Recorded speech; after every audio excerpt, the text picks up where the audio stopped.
আসসালামু আলাইকুম রহমতুল্লাহি অবরকাতুহ। সম্মানিত দর্শক, বর্তমান অন্তর্বর্তীকালীন সরকারের পক্ষ থেকে আওয়ামী লীগের সকল রাজনৈতিক কর্মকাণ্ডকে নিষিদ্ধ করা হয়েছে। ছাত্র এবং জনতার গণ দাবির মুখে এই সিদ্ধান্ত নিতে সরকার বাধ্য হয়েছে, এরকম একটা দৃশ্য আমরা রাজপথে দেখতে পেয়েছি।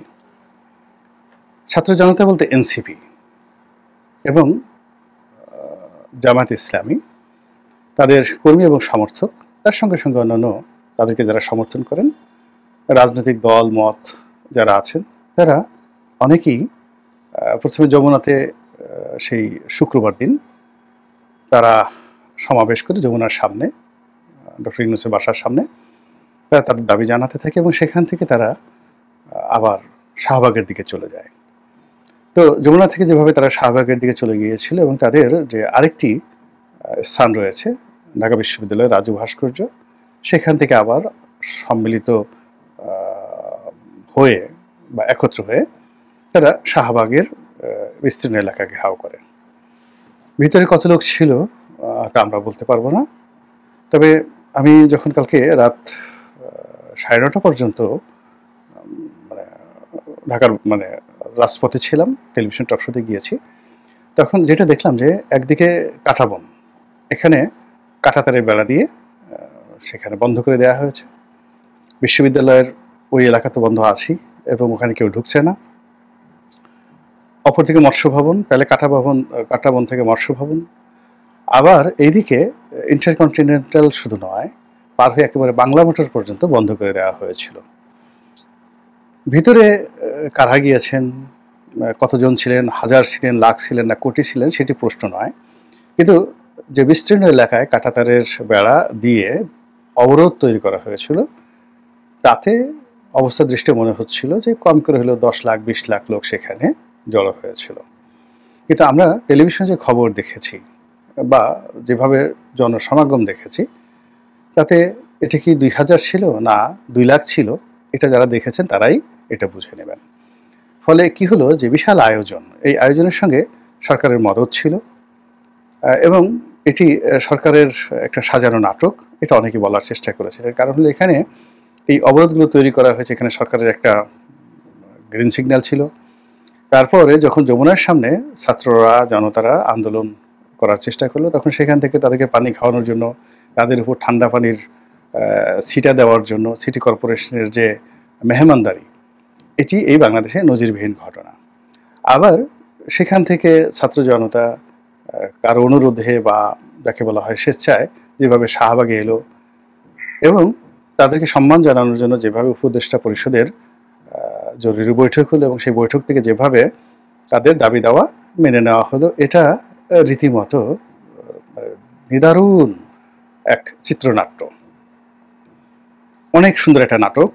কিন্তু জনগণ এই নাটক বুঝে গেছে যে এখানে কে লিখেছে, কারা লিখেছে বা কিভাবে এটা অভিনীত হয়েছে, এটাই হলো বাস্তবতা। যাই হোক, এখন কাগজে কলমে আওয়ামী লীগ নিষিদ্ধ, যারা আওয়ামী বিরোধী লোকজন তাদের উল্লসিত হওয়ার কথা, কিন্তু উল্লাসটা হচ্ছে না এবং এটা হবেও না। উল্লাস হবে আওয়ামী লীগের মধ্যে এবং সেটা হচ্ছে। এর কারণ হলো, যখন বিগত দিনে 1/11 এসেছিল, সেই 1/11 সময়টিতেও জাতীয় পার্টি এবং জামাত সুবিধাজনক অবস্থানে ছিল এবং লক্ষ্য করুন যে এখনো কিন্তু জামাত এবং জাতীয় পার্টি সুবিধাজনক অবস্থায় রয়েছে। যেখানে রাশেদ খান মেনন, তারপরে হাসানুল হক ইনু সাহেবের মতো লোক, তাদের উপর যা কিছু হচ্ছে, সে তুলনায় শেখ হাসিনার যদি সহযোগী কেউ থেকে থাকে তাহলে জাতীয় পার্টি প্রথম। সে তুলনায় জাতীয় পার্টি ভারতের তত্ত্বাবধানে এবং আমেরিকার তত্ত্বাবধানে সর্বোচ্চ ভালো অবস্থানে এখন আছে। আর জামাত, এখন জামাতের সবাই এক একজন সৌদি আরবের যে রাজপুত্র রয়েছেন মোহাম্মদ বিন সালমান, তাদের মতো তাদের জীবনযাত্রা এখন চলছে। তাদের ক্ষমতা আছে, জৌলুস আছে, আকর্ষণ আছে, তারা যেখানে যাচ্ছেন সেখানে ভন ভন ভন ভন করে সুবিধাবাদী যারা মাছি রয়েছেন তারা সেখানে উপস্থিত হচ্ছেন, তারা যা কিছু বলছেন সেগুলো অমীয় বাণী। জামাতের জীবনে এরকম সুসময় 1971 সনেও আসেনি। মার্চ এপ্রিল মে মাসে যখন রাজাকার গঠিত হচ্ছিল, আলবদর গঠিত হচ্ছিল, আশামস গঠিত হচ্ছিল এবং তারা সরকারের পক্ষ থেকে যত রকম সুযোগ সুবিধা পেয়ে সারা বাংলাদেশ তারা যেভাবে কবজা করে ফেলেছিল, এবং বলা হয়ে থাকে যে একমাত্র আলবদরেরই 800 করে সদস্য ছিল প্রতিটি থানাতে। তাদেরকে সরকারের পক্ষ থেকে, এগুলো ছিল প্যারামিলিটারি, আলবদর ছিল প্যারামিলিটারি। তো আলবদরকে নিয়মিত মাসিক বেতন দেওয়া হতো সেনাবাহিনীর লোকদের মতো। তাদের হাতে অত্যাধুনিক অস্ত্র ছিল এবং তারা ট্রেনিং প্রাপ্ত ছিল, যুদ্ধ করার জন্য ট্রেনিং প্রাপ্ত ছিল। এবং এই আলবদর বাহিনীকে সাহায্য করার জন্য আসাম ছিল এবং রাজাকার বাহিনী ছিল। আবার এই তিনটি বাহিনীকে সাহায্য করার জন্য বিভিন্ন এলাকাতে তারা শান্তি কমিটি গঠন করেছিল। এই শান্তি কমিটির তথ্য দিত বেসামরিক শান্তি কমিটি, তারপরে যা হবার তাই হতো সেখানে। তো তখন তাদের যে অবস্থা ছিল তার চাইতে এখন এই বর্তমান জামানাতে তাদের অবস্থা অনেক বেশি। এর কারণ ওই সময়টাতে তাদের ব্যাপারে জনগণের ঘৃণা ছিল, ক্ষোভ ছিল, তাদেরকে নিয়ে জনগণের ভয় ছিল, আতঙ্ক ছিল। আর এখন যেটা হলো, তাদের মধ্যে একটা অলিপ্ত ভাব রয়েছে, দেবত্ব ভাব রয়েছে। এখন তারা সবকিছুই করছেন, কিন্তু কোনো দুর্নাম নেই, বদনাম নেই। তো এই জামাতের তো আনন্দ হওয়ার কথা, কিন্তু শেষ পর্যন্ত জামাত আনন্দ করতে পারছে না। আওয়ামী লীগের দ্বারা সবচেয়ে বেশি ক্ষতিগ্রস্ত দল 15 বছরে বিএনপি। সর্বনাশ করে দিয়েছে বিএনপির মামলা মোকদ্দমা, এবং সেই মামলা মোকদ্দমা এখনো পর্যন্ত উঠেনি, চলমান।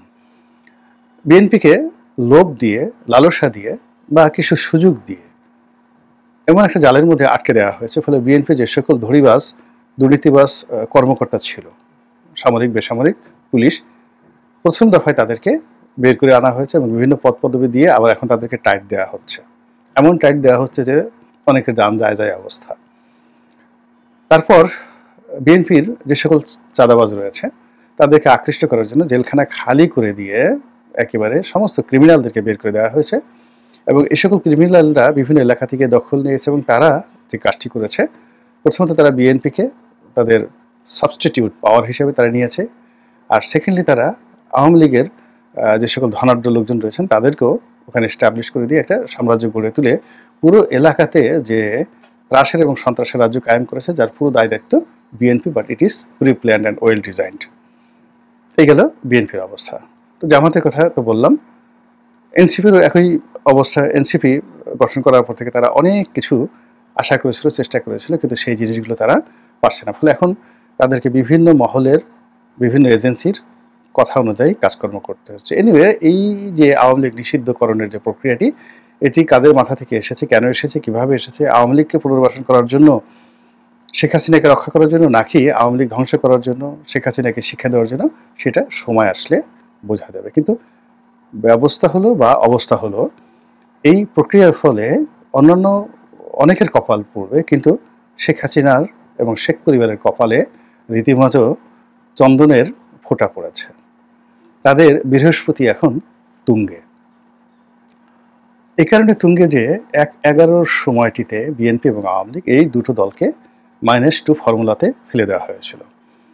এবং এই দুটো দলের পরিবারতন্ত্র, অর্থাৎ জিয়া পরিবার এবং বঙ্গবন্ধু পরিবারকে টার্গেট করে তৎকালীন সামরিক শাসকরা যে কাজকর্ম করেছে, তাতে প্রথমত এই দুটো পরিবার শেষ হতে বসেছিল, দ্বিতীয়ত এই দুটো পরিবারের যে প্রভাবযুক্ত দল বিএনপি এবং আওয়ামী লীগ, এখানে শেখ পরিবারের বাইরে, জিয়া পরিবারের বাইরে লোকজন এনে এই দুটো দলকে ওন করার চেষ্টা করা হয়েছিল। বিএনপি সংস্কারবাদী এবং আওয়ামী লীগের সংস্কারবাদী, যা নিয়ে প্রায় 1 বছর টানা হেঁচড়া চলেছে, কিন্তু শেষ হয়নি, সফল হয়নি। কিন্তু পুরো দুটো দলের মধ্যে যে কমপ্লেক্স তৈরি হয়েছে, আওয়ামী লীগ 15 বছর ক্ষমতায় থেকেও সেই কমপ্লেক্স থেকে এখনও মুক্ত হতে পারেনি। সংস্কারবাদীদের নাম শুনলে তাদের মাথা খারাপ হয়ে যায়। আর বিএনপির অবস্থাও একই। বিএনপির ওই সময়টাতে যারা সংস্কারবাদী হিসেবে নাম লিখিয়েছিল, এখনো পর্যন্ত বিএনপি তাদেরকে গ্রহণ করতে পারেনি। গেল এই ঘটনা। তো এবার যখন এই অন্তর্বর্তীকালীন সরকার এলো, তখন তো মানুষ প্রথমে বুঝতে পারেনি এটি বিপ্লবী সরকার, এটা গণতান্ত্রিক সরকার। কিন্তু ধীরে ধীরে এখন মানুষ সবাই বুঝতে পেরেছে যে এর পিছনে অনেক দৃশ্য আছে, অনেক খেলা আছে, এবং খেলা এখন অনেক বাকি আছে। এটা এখন সবাই বুঝতে পারছে যে এখানে অনেক লোক আছে যাদেরকে আমরা মাস্টার মাইন্ড হিসেবে জেনেছি, কিন্তু এই মাস্টার মাইন্ডের আবার মাস্টার মাইন্ড আছে। সামনে যাদেরকে আমরা নৃত্য করতে দেখি, এরা আসলে নৃত্য শিল্পী নয়, তারা পুতুল। পেছনে আরও অনেক বড় শিল্পী রয়েছে, কলাকুশলী রয়েছে, স্ক্রিপ্ট রাইটার রয়েছে। তো এই অবস্থায় আরও একটি 1/11, আরও একটি -2, এই সকল বিষয়ে যে আলাপ আলোচনা হচ্ছিল, এই আলাপ আলোচনায় অতীতের অভিজ্ঞতার কারণে বিএনপি এবং আওয়ামী লীগ দুই দলের মধ্যে কিন্তু একটা ভয় ছিল। যেহেতু সবার আগে এখানে পরাজিত মানে দল হিসেবে আওয়ামী লীগ সম্মুখে চলে আসছে, ফলে অত্যাচারের যে স্টিম রোলার তাদের উপরে আসবে, তাদের উপর খড়গ চলবে এবং তাদের উপরে -1 প্রথম চালনা করা হবে এবং সেভাবে কিন্তু সবকিছু এগোচ্ছিল। তো সেক্ষেত্রে ওই আগের মতো দুটো টার্গেট, আওয়ামী লীগকে রিফাইন্ড আওয়ামী লীগ করে সেখানে নতুন কাউকে বসানো, গ্রুপ অফ পিপলকে বসানো এবং বিভিন্ন সময় বিভিন্ন নাম দেওয়া হয়েছে। অর্থাৎ Awami League will be own by the another person or group of person control by the interim government. এটা হলো মানে পরিকল্পনা। আর এখানে শেখ পরিবার, শেখ হাসিনা মাইনাস হয়ে যাবে অটোমেটিক। তো এটা নিয়ে আসলে আওয়ামী লীগের যারা নেতাকর্মী তাদের মধ্যে এক ধরনের যাকে বলে আশা, নিরাশা, হতাশা ছিল। এবং আওয়ামী লীগ যদি আবার রিভাইভ হয় সেক্ষেত্রে যারা সাধারণ নেতাকর্মী, লাখ লাখ কোটি কোটি নেতাকর্মী তারা এখানে আসবে। আওয়ামী লীগের অফিস খুলে দেওয়া হলো, সব অফিস, এবং সেখানে যদি আওয়ামী লীগের মোটামুটি নাম আছে এরকম কোনো কাউকে বসিয়ে দেওয়া হতো, ধরুন আইভিকে যদি বসায় দেওয়া হতো, আইভি, সাবের হোসেন চৌধুরী, তারপরে ব্যারিস্টার রফিকুল ইসলাম বীরুত্তম, তারপরে ধরুন তোফায়েল আহমেদ, উনি খুবই অসুস্থ, তারপর ধরুন ওনার নাম তোফায়েল আহমেদ সাহেব আছেন, এরপরে অ্যাডভোকেট আব্দুল হামিদ সাহেব আছেন, এরকম আরো অনেকের নাম বলা যেতে পারে যাদের রেপুটেশন হচ্ছে। ওই যে মান্নান সাহেব আছেন, তারপরে যাকে বলা হয় অন্তত 100 লোক আওয়ামী লীগের মন্ত্রী এমপি আছে যাদের আসলে কোনো দুর্নাম বদনাম নেই। তো তারা সরকারের সঙ্গে একটা সমঝোতা করে আওয়ামী লীগ নাম নিয়ে 3টে অফিস খুললো, সুধার সদন খুললো, সরকারই রেডি করে দিল। তারপর আওয়ামী লীগের বঙ্গবন্ধু এভিনিউ অফিস খুললো এবং এখানে কিন্তু লক্ষ লক্ষ নেতাকর্মীদের ঢল নামবে আওয়ামী লীগের ব্যানারে। এবং এটা যদি কিছুদিন চলতে দেওয়া হতো এবং তাদেরকে কিছু সুযোগ সুবিধা দেওয়া হতো, তাহলে শেখ পরিবারের নাম এবং মানে আওয়ামী লীগের যে নতুন যে প্রত্যাবর্তন সেখান থেকে শেখ হাসিনা এবং শেখ পরিবারের নাম স্বয়ংক্রিয়ভাবে মুছে যেত। এটা শেখ হাসিনাকে ভীষণভাবে কিন্তু ভাবিয়ে তুলেছিল। কিন্তু এখন এই যে আওয়ামী লীগ নিষিদ্ধ হওয়ার ফল, যদি মানে একেবারে আকাশ থেকে জিব্রাইল এসেও নতুন একটা নাম দিয়ে বলে এই নামটি আওয়ামী লীগের যারা নেতাকর্মী আছেন সেই নেতাকর্মীরা এই নামে আসলে তাদের বরকত হবে, এই একই অফিস অর্থাৎ আওয়ামী লীগের অফিস, কিন্তু ধরেন পার্টির নাম হলো ফটাংফট পার্টি। তো ফটাংফট পার্টি আওয়ামী লীগের অফিসে সাইনবোর্ড টানছে এবং সেখানে আওয়ামী লীগের একটা মশা এবং মাছিও কিন্তু এখন যাবে না। ফলে কি হলো, এই আওয়ামী লীগ নিষিদ্ধ হওয়ার ফলে আপাতত -1 শেখ হাসিনা মাইনাস এবং শেখ পরিবার মাইনাস, এই প্রকল্পটি একেবারে চিরদিনের জন্য অ্যাবান্ডেন্ট হয়ে গেল। আর আপনি এদেরকে রাজনীতি থেকে অ্যাবান্ডেন্ট করতে পারবেন না, এদেরকে নিয়ে আর কোনো পলিটিক্স করতে পারবেন না, নাম্বার 1। নাম্বার 2 হলো নিষিদ্ধ করে কখনো কোনো রাজনৈতিক মতাদর্শকে দমন করা যায় না, কেউ কখনো পারেনি। আওয়ামী লীগকে নিষিদ্ধ করে বরং একে আরো শক্তিশালী করা হলো, এদের মধ্যে ক্ষোভ তৈরি করা হলো, এদের মধ্যে ঘৃণা তৈরি করা হলো, এদের মধ্যে প্রতিহিংসা তৈরি করা হলো। আজ জামাতকে নিষিদ্ধ করার ফলে তাদের মধ্যে যে ঘৃণা, ক্ষোভ এবং প্রতিশোধ যে জাগ্রত হয়েছে এবং সেটা এখন আওয়ামী লীগের বিরুদ্ধে কিভাবে কাজ করছে, যে এখন তারা যে আওয়ামী লীগ একসময় শাহবাগকে ব্যবহার করেছে জামাতের বিরুদ্ধে, এখন জামাত সেই শাহবাগকে আওয়ামী লীগের বিরুদ্ধে ব্যবহার করছে। যেখানে এই বঙ্গবন্ধুর বাংলাদেশ, এই শেখ হাসিনার বাংলাদেশ, এখন তারা বলছে গোলাম আজমের বাংলাদেশ। এগুলো সবই আসলে ক্রোধ থেকে, ঘৃণা থেকে, এটা কিন্তু তার আগে থেকে বলতো না, এই কাজটা তারা করছে আওয়ামী লীগের কারণে।